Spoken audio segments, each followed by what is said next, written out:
मला जर कोणी विचारलं आकाशात देव आहे का, तर मी सांगेन मला माहिती नाही. मला माहिती एकच की ह्या आकाशामध्ये सूर्य आहे, चंद्र आहे आणि लताचा स्वर आहे. दिवस रात्र कुठली अशी वेळ नाही, कुठला क्षण नाही की लताचा स्वर या जगात कुठून तरी कुठेतरी जात येत असतो. एक ऐसी आवाज जिसे सही मानों में वॉइस ऑफ द मिलेनियम कहा जाना चाहिए. मैं कैसे परिचय दूं उनका,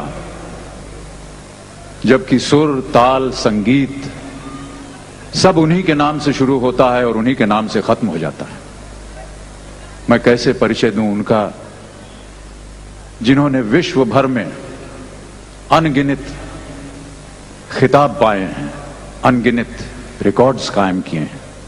इस अमूल्य रत्न का मूल्य कैसे किया जाए. पड़ोसी मुल्क के लोग जब कभी हमसे मिलते हैं तो कहा करते हैं कि हमारे पास वो सब कुछ है जो आपके पास भारत में है, बस दो चीजें नहीं हैं, ताजमहल और लता मंगेशकर.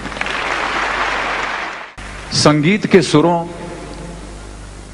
और परमात्मा के बीच एक बहुत ही अद्भुत और विचित्र बंधन है.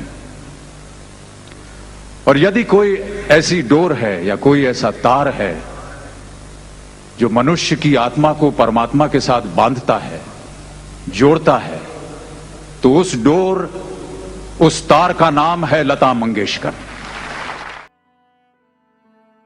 कौन से शब्द ला के बताऊं, कहां से लाऊं, किस भाषा से लाऊं कि जिससे मैं आपसे कह सकूं कि ये इज्जत जो मुझे मिली है इस हॉल में और इस स्टेज पे, मैंने जिंदगी में पहली बार भी अवार्ड लिया था जंजीर का, इसी में लिया था, बात.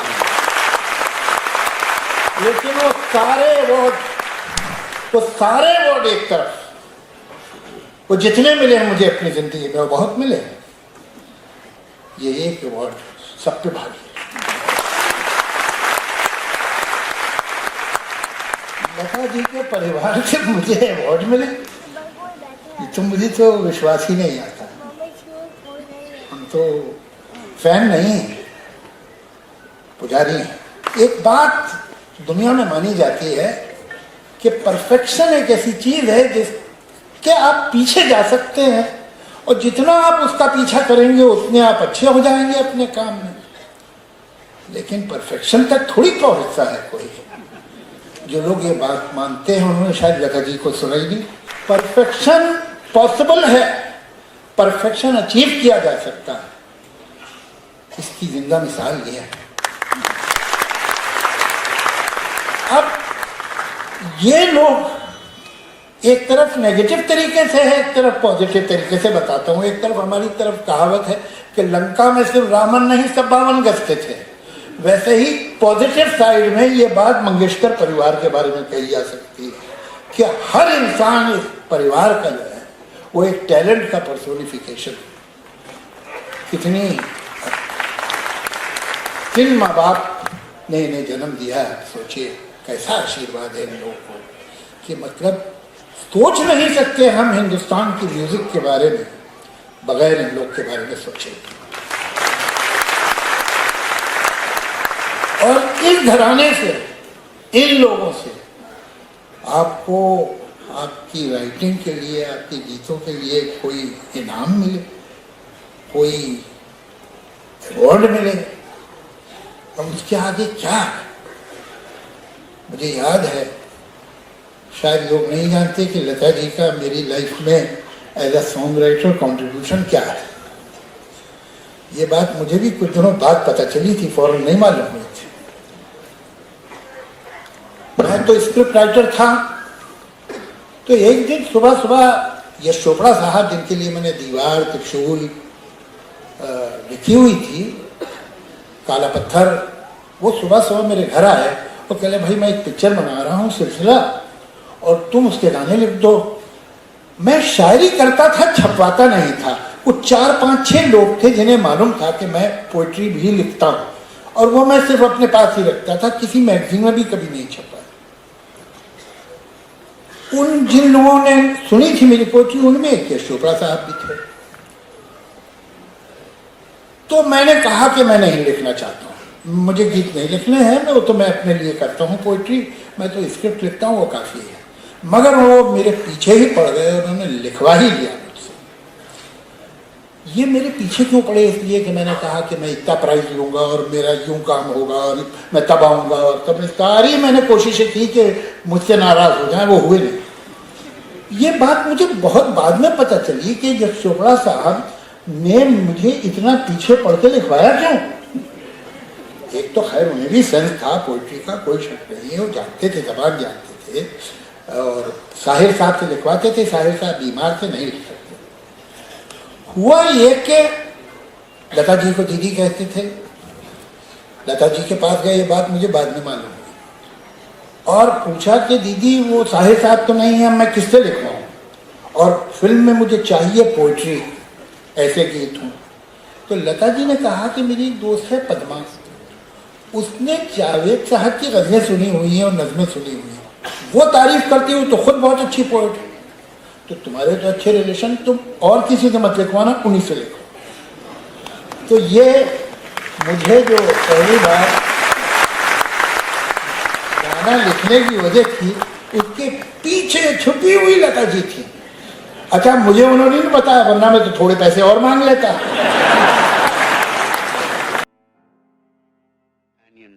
To a lot of melodies of my film is Lata Mangeshkar.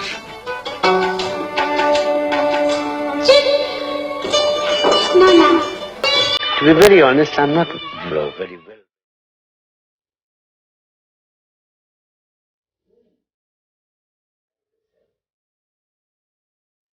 आपण बघितलं काही दिग्गजांनी लता दीदी यांच्या सुराविषयी, लता दीदींच्या गाण्याविषयी केलेलं कौतुक आपण बघितलं.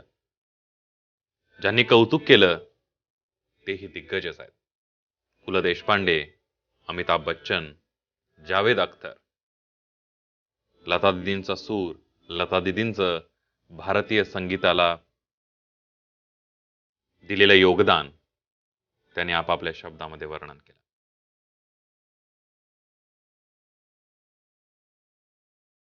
अनेक दशक लता दीदींनी भारतीय रसिकां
हजारो वर्ष त्यांची गाणी ही ऐकली जातील.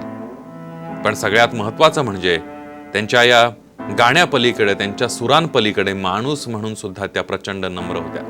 अनेकांनी सांगितलं, राजकीय नेते सुद्धा आपल्या सोबत होते, अनेक कलाकार आपल्या सोबत होते, ज्यांनी भावना व्यक्त केल्या. एवढी मोठी गायिका होती, पण त्यांनी जमिनीशी आपली नाळ कधीही तुटू दिली नाही. जमिनीशी नातं घट्ट ठेवलं.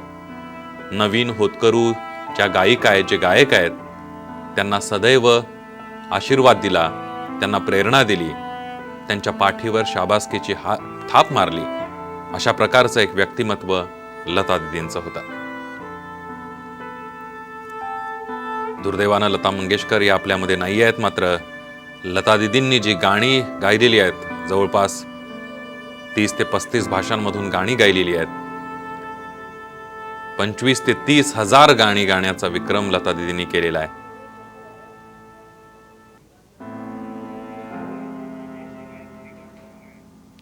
ज्येष्ठ गायक श्रीकांत नारायण आपल्या सोबत आहेत. श्रीकांतजी, लता दीदी आज आपल्यामध्ये नाही आहेत. संगीत क्षेत्राचं खूप मोठं नुकसान झालंय. आणि एक we have lost an institution बोलणार मी. एक मोठं म्हणजे आमचं सगळ्या गायकांना एक एक एक एक एक इन्स्टिट्यूशन म्हणजे कसं गायचं, कसं आहे आणि कसं शब्दाचा उच्चार हे सगळं आणि काय आता त्याच्यात असं काही मी जास्त हे एक्सप्रेस करू शकत नाही. फक्त एवढं सांगणार मी, जब जब बह रही और फूल मुस्कुराए मुझे हम सबको आप याद आएंगे, हम सबको याद आएंगे. अगदी श्रीकांत नारायणजी, धन्यवाद. तुम्ही साम टीव्हीशी बोललात आणि भावना व्यक्त केलात त्याबद्दल. आपण बघतोय या दृश्यांमध्ये राज्याचे विरोधी पक्षनेते देवेंद्र फडणवीस लता दीदींच्या प्रतिमेला पुष्पहार घालून आदरांजली वाहत आहे. त्यांच्यासोबत माजी मंत्री गिरीश महाजन सुद्धा आहेत आणि भाजपचे काही पदाधिकारी आहेत.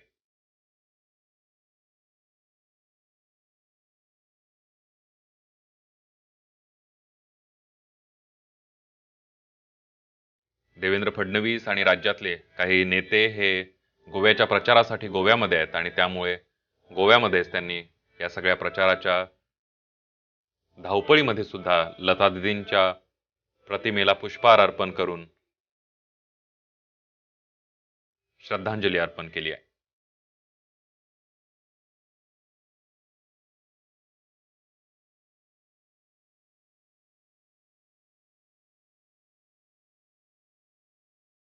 स्वरकोकिळा लता मंगेशकर यांचं निधन झालं आणि संपूर्ण महाराष्ट्र हा शोक सागरात बुडालाय. अनेक दशकं आपल्या आवाजामुळे रसिकांच्या मनावर राज्य करणाऱ्या लता दीदी, त्यांच्या प्रतिभेपुढे संपूर्ण देश नतमस्तक झालाय. त्यांनी कारकिर्दीला सुरुवात केली अवघ्या 13व्या वर्षी 1942 साली. तर अनेक रेकॉर्ड सुद्धा लता दीदींच्या नावावर आहेत. लता दीदी सर्वाधिक गाणी रेकॉर्ड करणाऱ्या म्युझिक आर्टिस्ट म्हणून ओळखल्या जातात. त्यांची वर्ल्ड रेकॉर्ड मध्ये सुद्धा नोंद झालेली आहे. तर 1989 साली भारत सरकारद्वारे लता दीदींचा भारतीय सिनेमातील सर्वोच्च असा दादासाहेब फाळके पुरस्कार देऊन गौरवण्यात आला.